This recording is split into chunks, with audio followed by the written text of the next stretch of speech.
dirty. Right. Kevin, Hiya. Come on. 1983, Yes. I was in Japan. Okay, my dad used to work for Yamaha. Ah, okay. And you, Newcastle United, came to play Yamaha. Yes, we did. Yeah, I did. Remember, Yeah. 1983. Pre-season. I went to watch you, and you're captain. All right. I And remember did we that. win? I think you won. Oh, good. I can't remember. I remember going. Take a photo. Yeah. I can't believe it. My dad will be happy. Is your dad still alive and everything? No, he passed. Oh, God. But You lost your best friend. Yeah, very nice to meet you. Finally, I met you. Arigato. Alligator. Domo alligator.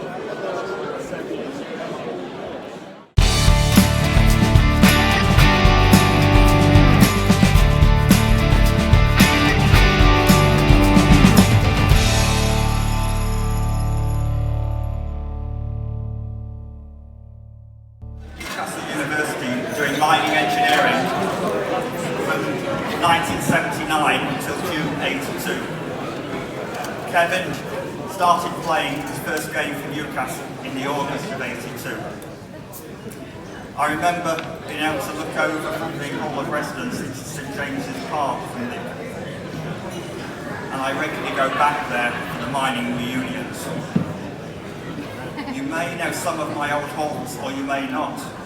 Lee's Moor, North Terrace Pub, Northumberland Arms, Pineapple Pub, and the Mayfair Stage Door and Tuxedo Junction clubs.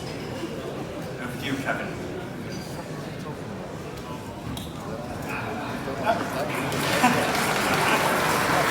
Me first. Okay, thank you very much. Let's hear it for the chairman. Rod, thank you. I need to ask your assistance now. Our Vice Chairman, John Corcoran, did not think the younger members would have heard of Kevin Keegan.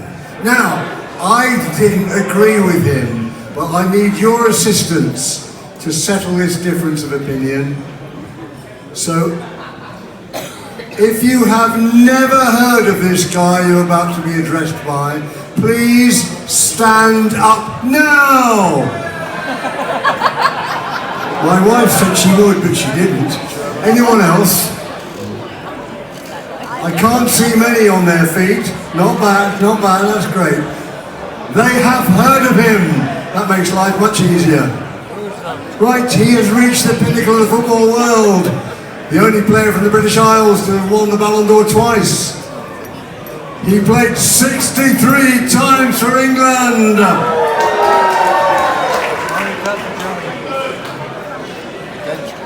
Let's move on because you don't want to get him up on his hind legs here now. He's revered and worshipped and idolised in his beloved Newcastle. That goes without saying.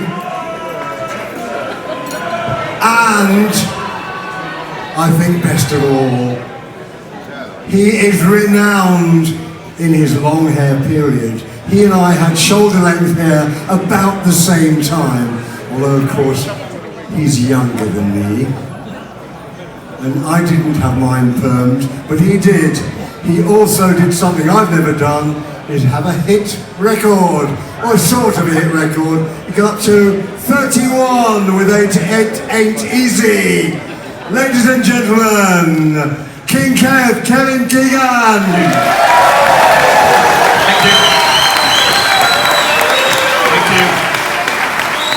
Thank you very much.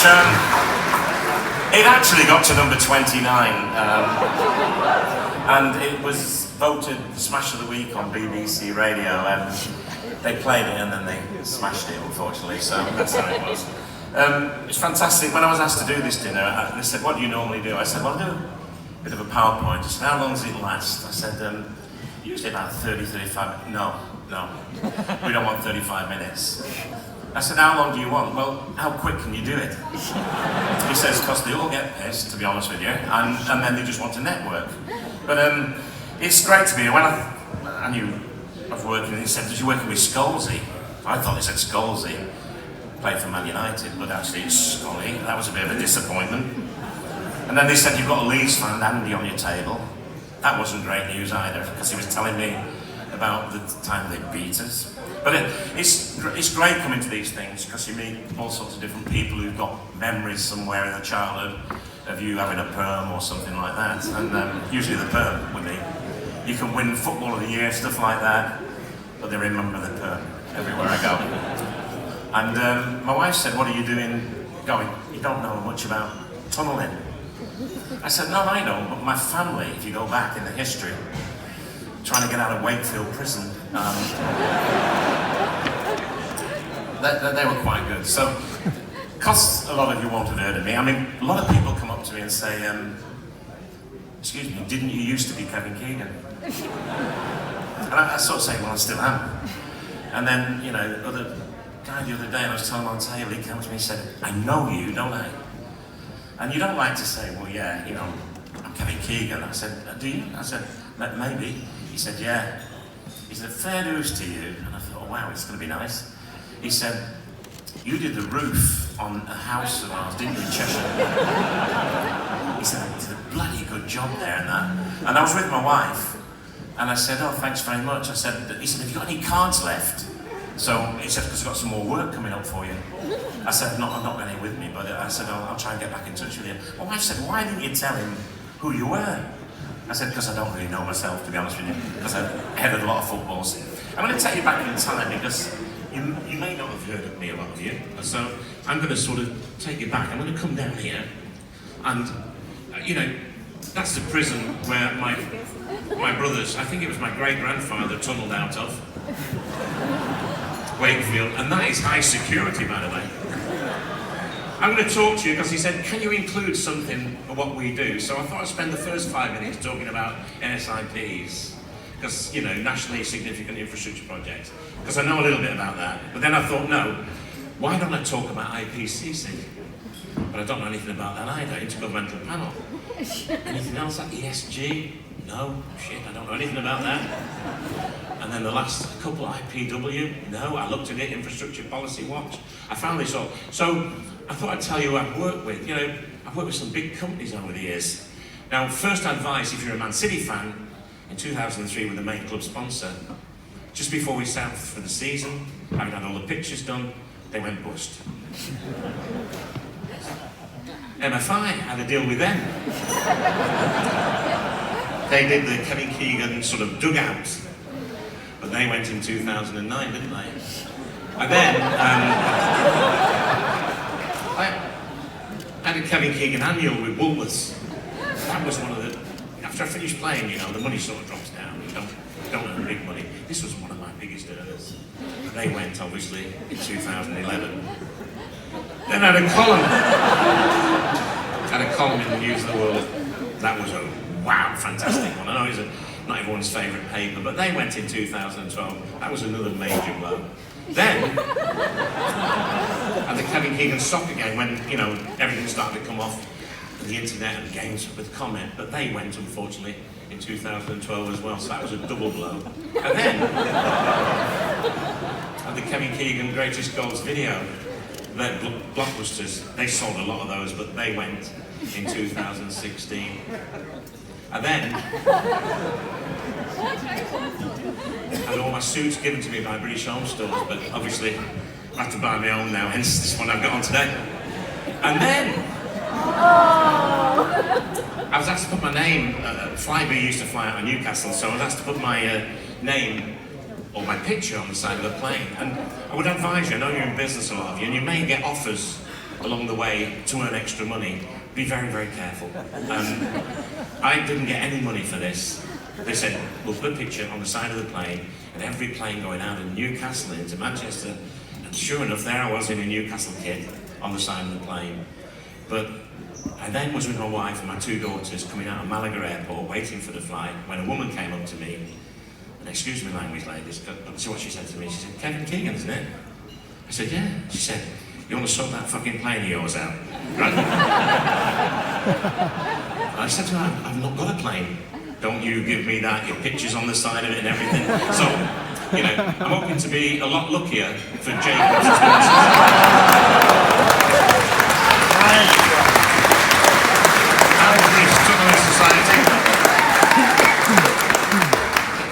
once got the chance also to work for FIFA. This is what they says on their website.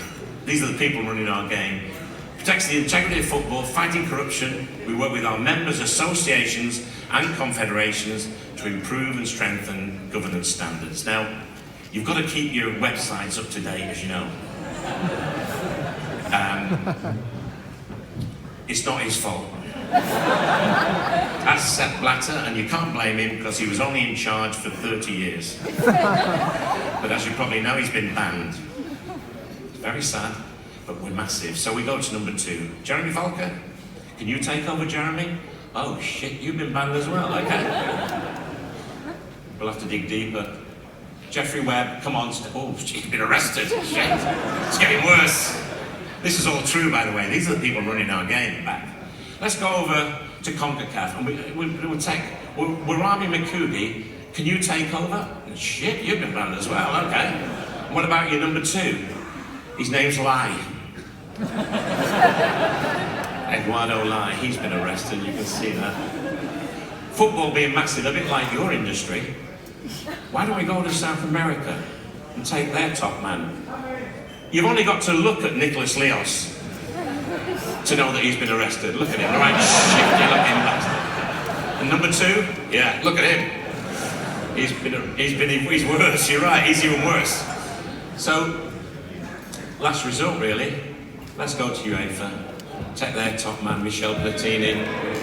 Great footballer. Michel, oh, you've been banned as well. So, it's still called FIFA, but they've really got to spell it properly. And it's FIFA, T-H-I-E-F-A. I know it's sad.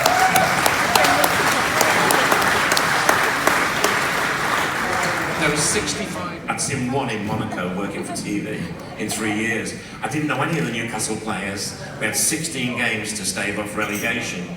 And, you know, don't rip people off in business. This is what I'm going to tell you. This kid had to pay 10 quid, his dad did anyway, to come to the Keegan Blue Star Soccer Days. He then tried to nick my shirt when I left in a helicopter in 1984. This little 15 million I had to pay to get him back. 15 million. So for a tenner, multiply that in with inflation. Best player ever signed. Best player ever played with Peter Beardsley, but the best player ever signed was this guy because the great players manage themselves. I'm finished with management because I think, what do you think the secret of football management is? I mean, everyone's got a different idea. This is mine. It's to keep the players that hate you away from the ones that haven't quite decided yet. You can imagine you going into your office every morning, and then as it comes to Friday, you say, well, you get your 30 odd staff in, and you say, right, you 11 are playing, and you lot, you aren't. I mean, they don't like it. That was 19. And then you take a couple off because they're not playing well. Make that 21. And it is tough, isn't it? How long do you think Cloughie lasted at Leeds?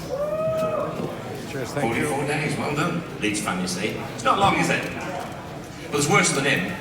Steve Coppell, Man City, 33 days. Great player, played with him with England. That's a month. Worse than him. Queen's Park Rangers, Paul Hart, exactly 1 month, 4 weeks, 27 days. He moved from the north, bought a house, and after 3 weeks said to his missus, Jane, pack up, we're going back north again, I've been sacked. 3 weeks. Worse than him though. You could say Mickey Adams was very unlucky at Swansea because he lasted just 13 days. It's a joke, isn't it, that? But there's worse than him. Crystal Palace fans in here? Dave Bassett, 4 days. I mean, what can you do wrong in 4 days?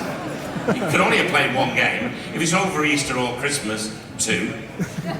But believe it or not, there's worse than Dave. Torquay United, Leroy Messina, 10 fucking minutes. Bit of a trick because the club got taken over just after they gave him the contract, and they paid him up, to be fair.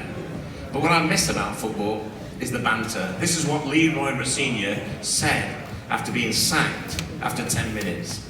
He said, the only upside is that I leave the club undefeated during my time as manager. And in a much better position than when I took the job about 10 minutes ago. I mean, fair dues to it. I signed this guy when he was 39 at Man City.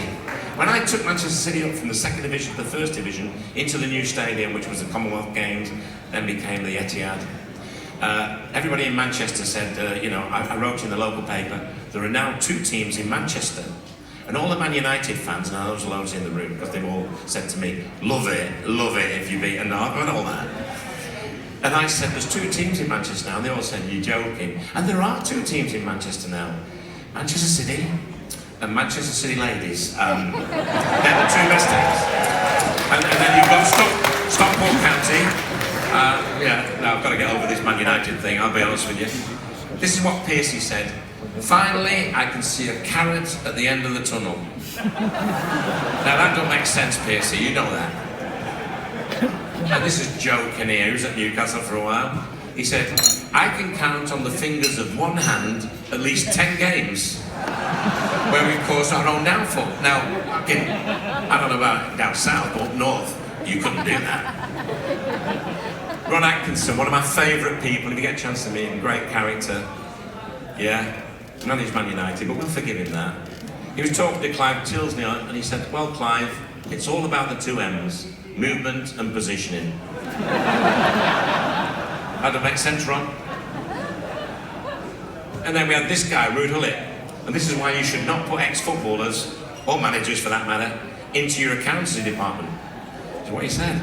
We must have had 99% of the match. It was the other 3% that cost us.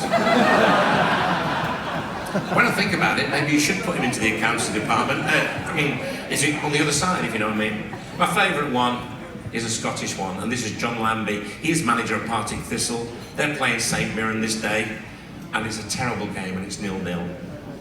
And he's really annoyed at the players and that. And McGlashan, his centre forward, goes up with their centre half, and they both clash heads, and they're out. Poof.